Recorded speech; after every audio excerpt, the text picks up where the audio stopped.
All right, so you do have 5 questions. I think there's one on there that's like this. Um, we'll do example 11. It says solve dz dx equals x cubed ln of x if z equals 5 when x equals 1. Okay, so first of all, we have to read the question and understand what it is we have to do, because you can have all these skills develop. Like, man, I practiced doing this 100 times and I'm really good. If you tell me to do that, I can do that. But no one's going to tell you to do it. You have to know, oh, this is one of those times where I need to do that, right? So first of all, it says to solve, and you have an equation with a derivative in it, right?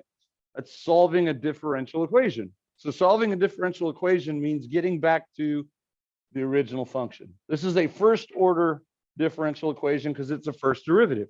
So all we have to do is find the antiderivative one time to get it down to z equals. That's what we're trying to do, get it down to z equals. Now, let's look at it. Your independent variable is here, and that's all the variables you have on that side, right? So notice this one doesn't necessarily say solve the separable differential equation. If there were any z's on the other side, you would need to make sure you separate them. Now, if you want to solve it, feel free to do the same thing. Let's just multiply both sides by dx, and we'll just stay in the habit of separating the variables now, okay? But that's really just a 1 left over here. And then we'll sneak the integral symbol in. So this is like an extra step that we didn't do back in the day before we didn't have separables. We just went straight to here. What would be the antiderivative essentially of what is a 1 with respect to z? X, right? But with respect to z, it's z, yeah. Okay, and then over here, we have to integrate x cubed natural log of x. Well, crap, that's a product of 2 variable functions. Does one of them have an inside function whose derivative is the other factor? No, crap. So this is where you have to be like, all right, I could do this. If you ever have powers of x or polynomials for that matter in the presence of, okay, let's just say this. If you have x to the n, and then the other factor is either like ln of x, e to the x, sine of x, cosine of x, arctangent of x, any of that stuff with respect to x, guess what you're probably going to have to use? You're going to have to integrate by parts. Yeah. You're going to have to integrate by parts. Now, your first choice, okay, choice 1, your first choice is to let u be the power of n, okay? Why would we want that to happen? Because eventually you're going to get down to u prime or u double prime, well, let's say, and you get down to 0, okay? It would be u to the n plus 1, really, but that doesn't always happen, right? And what does that mean then? If you do that, then dv has to be the one that you have to integrate. U is the one that you take the derivative of, but dv is the one that you integrate. So let's say if you did that here, if you let x to the n be u, would we know how to integrate natural log of x? Do we know how to integrate natural log of x? Not unless you memorized it, no. We only know how to take the derivative of natural log of x. So this forces your hand the other way. But if I let x to the n be u, e to the x could be dv, because I can integrate e to the x. Sine of x I can integrate. Cosine of x I can integrate. So these are going to be your option 1. Okay? But notice the natural log of x and arctangent of x, I only know how to take the derivative of those. So that's going to be your choice 2. Okay, is to let u be the one that you can actually take the derivative of. It forces your hand the other way. And then dv is going to be x to the n. And that's going to happen when, let's see, I'll use blue here, right? Choice 2. That's going to be those 2 right there. All right. And if you got that down, then you can use the tabular method, works every time. pretty much, if you've done enough of these, and I don't know how much you've done in the last few days, but the exponent on the x kind of tells you how many iterations you're going to have to do. So if you have a power of x that's greater than 1, you probably want to use the tabular method. Okay, I would just say that right here. If n is greater than or equal to 2, let's say, use the tabular method. Okay, otherwise you can use the zero method. Hank, you might want to retake the picture now. Yeah, retake the picture. All right. Yeah. All right. So that's kind of like a rundown of integration by parts strategy. Okay, how to recognize it and which choices, but now we have to know how to do it, right? So let's go ahead and off to the side on my workbench. I'm going to move this stuff over here. I need the space. Sorry. Okay. Now on my workbench, I don't want to keep working down here in the project.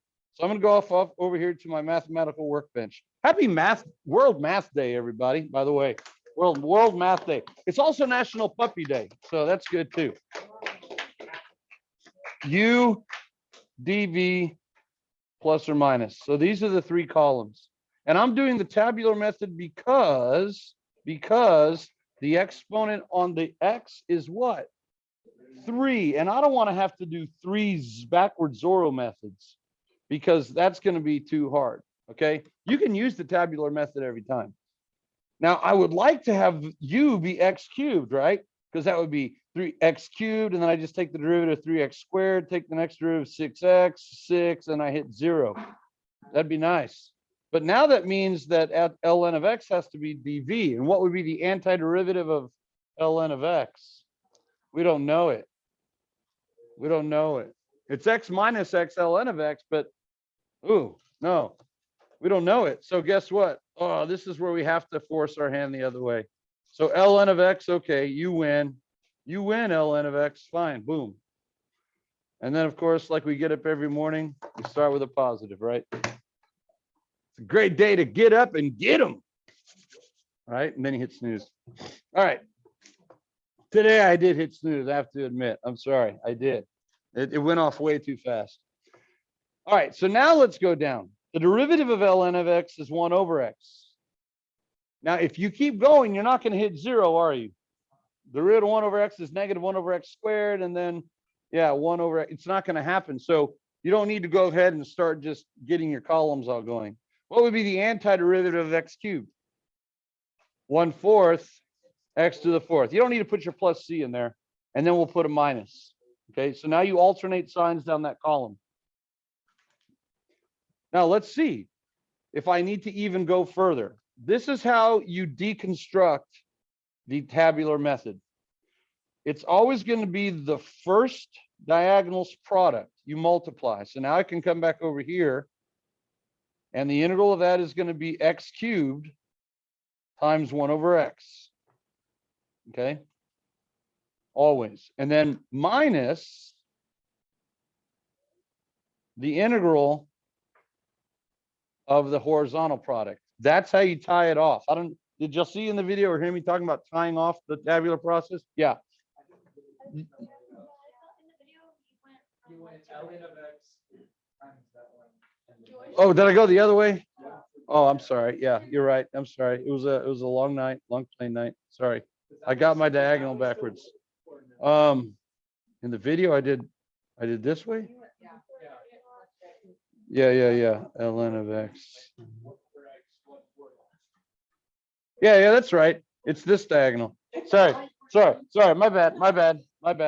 Because the backwards z would be like this. My bad. There's the backwards z right there. Okay. I'm sorry. Z has I did Z, right? And I didn't want to do Z. Z right now has like that stands for like Russian invading Ukraine. It's backwards Z. I don't know. Backwards Zorro. All right, so my bad. So the horizontal line just restates the problem. That just restates the problem. So now you take the first diagonal, which is ln of x times 1/4 x to the 4th. And then now you tie it off. you tie it off with the horizontal line and an integral. And if we went down another diagonal, then it would be plus, right? You always tie it off with that same sign, but you tie it off with an integral. And now we tie it off with the horizontal product, which is 1 over x times 1/4 x to the 4th dx. So even though I wanted this to expire down to 0 with x cubed being u and just product, it couldn't do that. So that's how you tie it off. Now, the way that these problems are designed is you'll be able to do them. So I'm not going to rearrange this. This is 1/4 x ln of x. And now look what happens here. When I simplify this, this becomes minus 1/4 the integral of x to the what? 3rd, right? And now, yeah, because this is 1 over x times x to the 4th. Did I? Oh, it's x. Yeah, I'm sorry. I'm just really messing this up. X to the 4th, x to the 4th.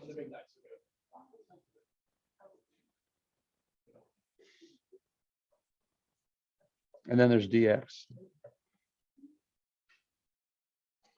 Thanks, guys. Y'all are so tolerant. Sorry, it's been like 13 days since I've done math. Right, I've been taking picture mode, but details matter, right? Details really matter. So backwards Zorro, tie it off. And the way these problems are designed, what I was saying is you'll always be able to simplify that new integrand into something that's manageable. Now you don't have to worry about the plus c, because technically that first part is partially integrated. You don't have to worry about the plus c until you finish that last integral. So now it's minus 1/4, and then x cubed becomes 1/4 x to the 4th, close parentheses, plus c. That's when you put it, when the last integral disappears. And of course, then you can simplify it to 1/4 x to the 4th, natural log of x, minus 1/16 x to the 4th plus c. And this is called now your general solution, right? Your general solution. How do I find the particular solution? I have to plug in the point. Wow, this is a pretty intense problem. When x is 1, z is 5. So the ordered pair is 1, 5. I'm using z instead of y essentially.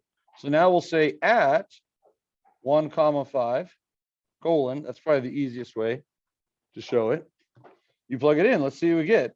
And again, this should work out to something relatively nice. You plug in a 1 for x and you get 1/4 times the natural log of 1. Hey, what the heck is the natural log of 1? 0. So that whole first term is gone. Minus 1/16 times 1 is 1/16 plus c. And now all I got to do is solve for c. And you get another check for there. Is to add 1/16 to both sides. So 5 is how many 16ths? 80. So 80 16ths plus 1/16. 81 16th. What a fantastic c value. So, and now we plug it back into the general solution.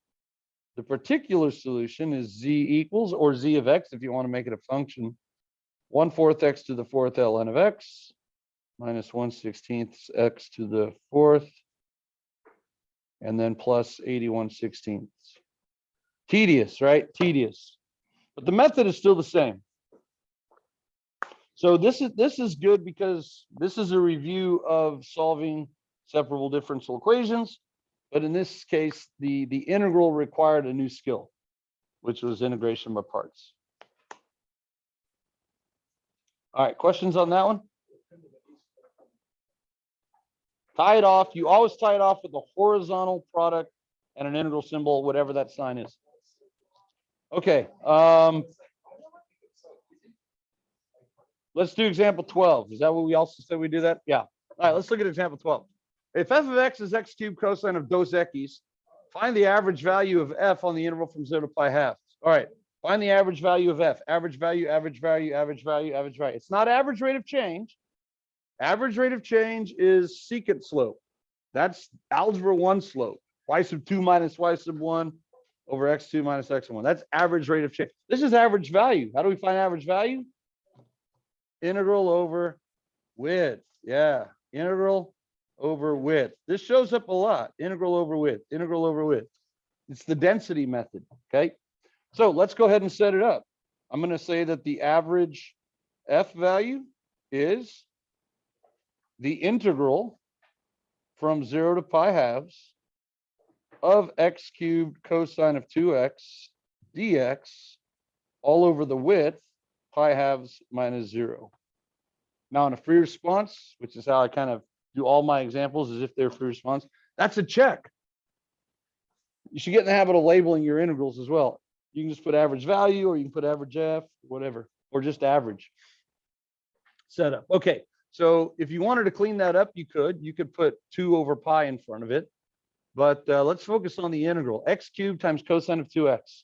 That's a product of two variable functions. Does one of them have an inside function whose derivative is the other guy? No. Now, look at this. This could be the inside function, 2x, right? But what's the derivative of 2x? 2, not x cubed. Crap. Now, what if that had been 2x to the 4th? Then would we have been in business? Then we would have been in business, because then it just would have been, we're off by a constant multiple. The antiderivative of cosine of blob is sine of blob. But that didn't happen. So does it fit this format up here? A power of x times one of those dudes? It sure do, right? So off to the side on my workbench, and you don't have to label the workbench, but I will. I'm going to focus on the integral part. Now, again, here's your columns, u, dv, plus or minus. The power of x is 3, so I don't want to have to do a Zorro method 3 times. I would really like to do this as x cubed. Again, the power of x is what I'd like to call u, because if I take successive derivatives, 3x squared, 6x, 6, and 0, I can just keep doing diagonal products, and 0 times anything is 0, and then I'm done. I know when to stop. But if I call u x cubed, I would have to call dv cosine of 2x. And I can only accomplish that if I know what the antiderivative of cosine is. Do I? Boy, howdy, do I. And that's why these fit this mold right here, because we can keep going successively with antiderivatives of sine of x and cosine of x, and especially e to the x, right? All day long. All right.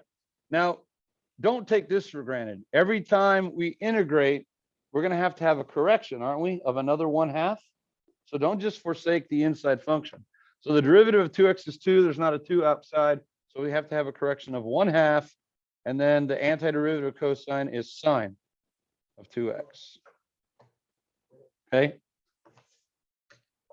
Now, in this case, if you tied it off horizontally, like if you did the backward Zorro and you tied it off horizontally with a minus the integral, are you going to be able to integrate x cubed times sine of 2x? No, you're going to be in the same boat that we started with, except with x squared instead of x cubed. So that's how we know not to tie it off. When you can hit 0 in your u column, you just keep going. So there's a minus. The next antiderivative is 1/4. Well, what's the antiderivative of sine of blob? Negative. So I need to put a negative there, cosine of blob. And on the next integral, I'm going to be off by a 2. So I have another correction of a 1/2. So it makes it 1/8. And the antiderivative of cosine of blob is sine of blob. So it's still negative, right, from above. And now the last one, I know I'm going to be off by a 2. So I have a correction of another 1/2. And what's the antiderivative of sine? Negative cosine. So it actually turns back to positive 1 cosine of 2x. Oh, and by the way, I forgot to do my plus minus along the way. No big deal. Just alternate. Plus minus, plus minus, plus. All right. Always start with a positive. Yeah. Restroom. Oh, freshman center. Oh, yeah. Feel good. Feel good with those freshmen down there. Tear them up. Tear them up. I'm recording right now. So bye, Ethan. Bye, Brody. Hear yourself on the announcements. Well, everything I say you can think of as an announcement. I'm announcing math. I'm still not in the groove. Y'all have fun. See ya, I hope. Yeah. Plus minus, plus minus, plus minus, right? Okay. Let's go ahead and list it out now. I'm going to come over here and I'm going to say the average value is dividing by pi over 2 is the same as multiplying by 2 over pi. And now I'm going to put a beefy bracket. All right, so here we go. Here's the first diagonal. and it's positive 1/2 x cubed. I'm going to rewrite it as I put it down. 1/2 x cubed sine of 2x. Okay, now you go across and pick up the next sign, minus. So it's diagonally and then across. Now we got the minus, and then here's your next diagonal.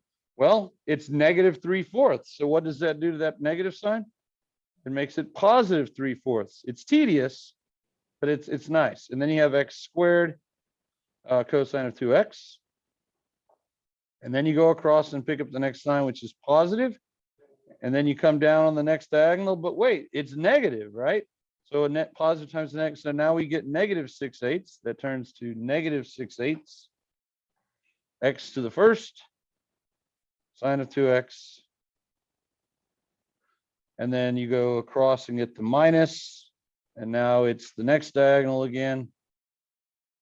6 times 16, and it stays negative, times cosine of 2x.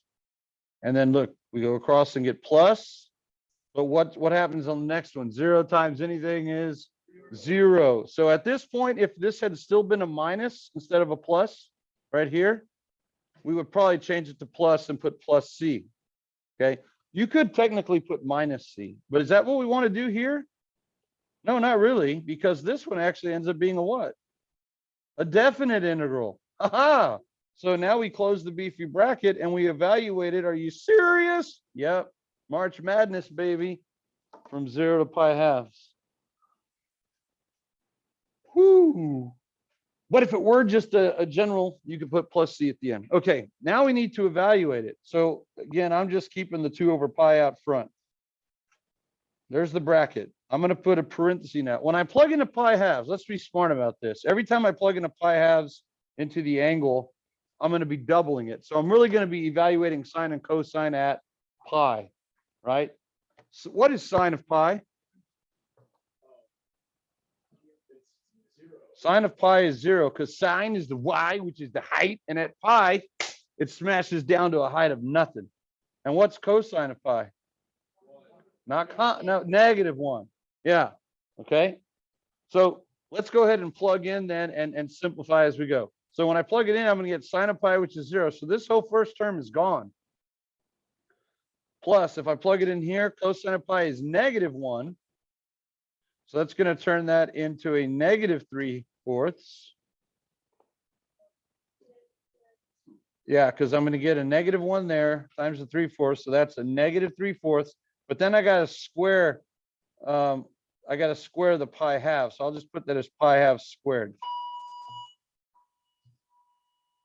All right. Now we'll plug in the next one into sine. And guess what? It's going to be sine of pi again, which is minus 0. And then we plug it in and we're going to get plus, because it changes the sign, 6/16. That's plugging in the top. Crap. Minus, parentheses, plug in the bottom. Well, now when we're plugging in a 0, what's sine of 0? It's 0. And what's cosine of 0? Positive 1. So it's very similar now, right? When I plug in a 0 to the first one, I'm going to get 0. But now I'm going to plug in a 0 and get 1 times 0. Well, ooh, there's an x. So that's going to be plus 0. But it's made 0 by the power of x, not the trig function. And the next one also has a factor of x, so it's 0. And the last one, cosine of 0 is 1, so it becomes minus 6/16. Well, that was nice having an x factor in those first 3 terms. Now, of course, when we simplify, the 6/16 end up doubling. But is that a numeric answer? Is that an okay place to start? Yeah, yeah. So is this question a BC caliber question? No, it's probably a step outside there. It's a right. They might ask you to find the average value, but they might give you x instead of x cubed. So I just throw all these things together to review you, right? Average value is integral over width. We got unit circle in here. We got tabular method. We got it, right? Okay. So that is tabular method. Now this one here, evaluate e to the x over secant of x. This one is not going to be on the AP exam. Y'all want to see it? Yeah. Now it's a quotient. What do we typically do with quotients? We write them as products, right? So there's two ways to bring secant to the top. You can bring secant to the top like this, of course, right? Leave it in terms of secant. But now what's the derivative of secant? Don't tell me e to the x. Ah, crap. Criminy. Okay. So that one's not going to help. What else can we do? If I bring secant to the top, I can call it its reciprocal function, which is cosine. All right. Now, that doesn't really help me either, because now I have a product and the derivative of, there really is no inside function other than x, whose derivative is 1. But this one has a double repeater. A double repeater. A double repeater.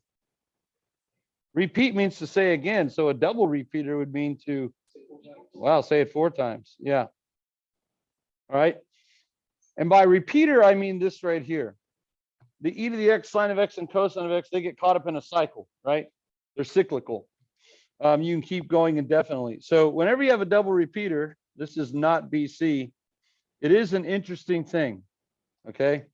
Let's come down here. What you have to do is you have to keep it in equation format. So on the left side, go ahead and write the problem. You'll like this one. It's worth showing you. A lot of stuff in DC was closed. You couldn't see a lot of stuff. This is one of those things that was closed, but y'all have access. Y'all have like, I'll let y'all in. I'll let y'all in. Come on in to the intersectum. DC calculus, right. All right, so let's come over here. We got U, dV, plus or minus. And let's see, when they're both double repeaters, dang, which one do you want to call U? Does it matter? I could take the derivative of both e to the x and cosine of x, no problem. And then dv would be the other. Well, I know how to integrate e to the x and cosine of x, no problem. So in this case, you actually have your choice. You know what I'm going to choose for you? Cosine of x. You know why? Okay. I mean, you can have your whatever reasons. I'm going to choose it as u because when I take the derivative, I'm less likely to make a careless mistake. I know if it has a co in it, it's going to be a negative derivative. Sometimes when I'm integrating, like the integral of cosine, is it sine or is it negative sine? Sometimes I can mess that up. Okay, now let's go ahead. I'm going to take the derivative of the left side. Derivative of cosine is negative sine. The antiderivative e to the x is e to the x, and there's a minus. So we know we're going to take the first product, right? So this restates the problem. We take the first product. So I'm going to come over here. It's equal to e to the x cosine of x.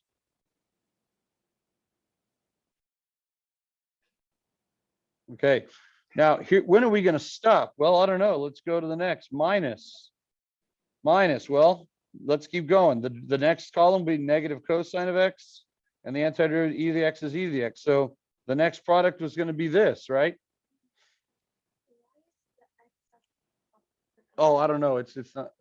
Why is the x at the top? Oh, crap. That is, oh, that's good. That's good. I don't know. Yeah. Yeah. Yeah. It's the new letter, right? Cosine. All right. So first diagonal and then minus, and then we pick up the next diagonal, which turns it to plus e to the x sine of x. And then I'm going to come across here and get the plus sign. Well, when do we stop? Here's when you stop. You stop whenever your horizontal product gives you the same product that you started with, okay? Which is this line. You see that?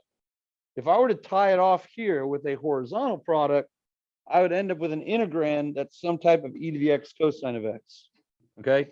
So here I will tie it off on the next line, which I go to plus. I tie it off to plus, and then it's going to be the integral of negative cosine of x e to the x dx. I tied it off. And if I didn't tie it off, it would go, I would have products forever and ever, right? It would never expire. Neither one would ever expire. It would just be product. So we have to tie it off. Now here's the insight. You can always see on the back end when you look behind the scenes why it works. By having my integrand as the same product, notice it's minus. I've turned this into an integral equation.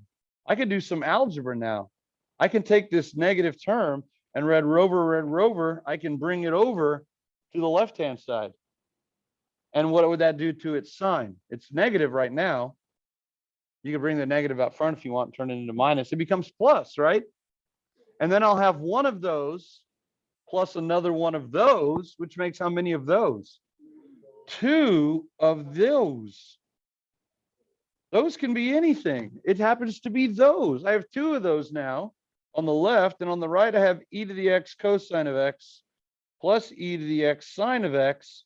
And because the integral is gone, guess what I need to do? I need to put my plus c. They really should all have their own plus c, remember? But you're not going to lose points, okay? But with the integral gone, you need the plus c. Yeah. How is it equivalent if you would subtract that from that? Well, it isn't, well, it's negative, right? If I want to bring that negative out front, I'll just turn it in like that. How does that look? Instead of having a negative in the integrand, I have a minus sign. So I'm going to add it here, and I'm going to add it here. Right? So what happens over here? They cancel out to give me 0. And what happens over here? I have one of them plus one of them. Yeah, but you had a positive, so I was wondering. It was a plus. Oh, because the negative was in the integrand. Yeah. Yeah. I had the negative on the other side of the integral symbol. I'm sorry. It was there. Hi, Coach Fair. That's Coach Fair, everybody. Guys, watch this. How are you? Good, thanks. Okay, good. Yeah. Yeah. Nice. Now remember, what were we after? Never lose sight of your target. I wanted to know what the integral of e to the x cosine of x is. How do I solve for that on the left? How do I get rid of multiplying by 2? Divide both sides by 2. So your answer is the integral of e to the x cosine of x dx is everything on this side. All divided by 2 if you want, or if you prefer, put a 1/2 in front of the whole thing.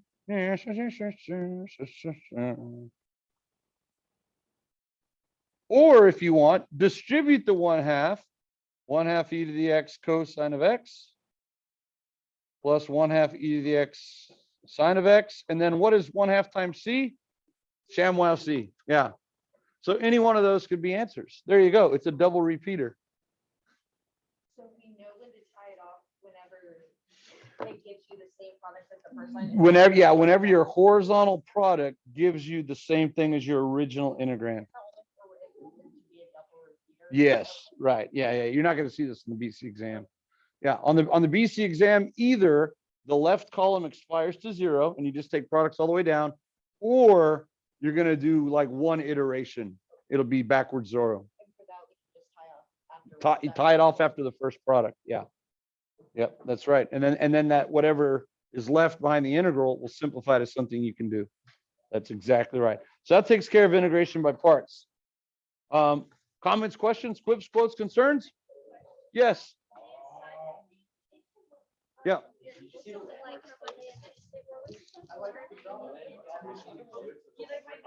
Turn in the what? There's an assignment for like Monday and Tuesday that was due last night. No. Was an assignment, but then it changed, so we don't actually have to turn it. No, you don't have to turn anything in. No. It was confusing. Again, I was trying to communicate through Canvas with my iPad, which is bad. So nothing for Monday and Tuesday. Here's what I want you to be able to do. If you go back through and do your notes, I added these in Canvas. So here's the notes for 5.4. And in there, I put the YouTube links because here's the deal. I take so many pictures. My Android phone, which is 128 gigabytes, was running out of storage. So my phone nicely said, hey, everything is backed up on Google Photos. Everything is backed up on Google Drive. You want to delete some of these off your device? And I'm like, yeah, I need to take more photos. So when I did that, it went in, and for some reason, I guess there was some box check somewhere. It got rid of all of my videos in the shared folder, except this year for some reason. So the previous 4 years that I had, all those videos that go further and further into the notes, they're gone. So that's why when I linked it to y'all at first, to previous year's videos, it sent you to a blank folder. And I was a little bit upset. That's 4 years of work gone. But all of those videos, not all of them, but at least one video of each section I have on YouTube as well. They're just not easy to find, as easy to find. But I found these two. And so that's why I gave Mrs. Lincoln the link.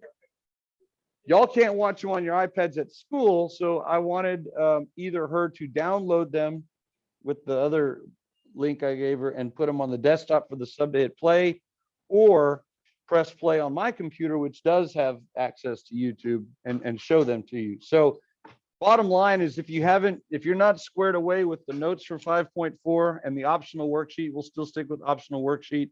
And then I put it here, the notes for 5.5 now with the two links.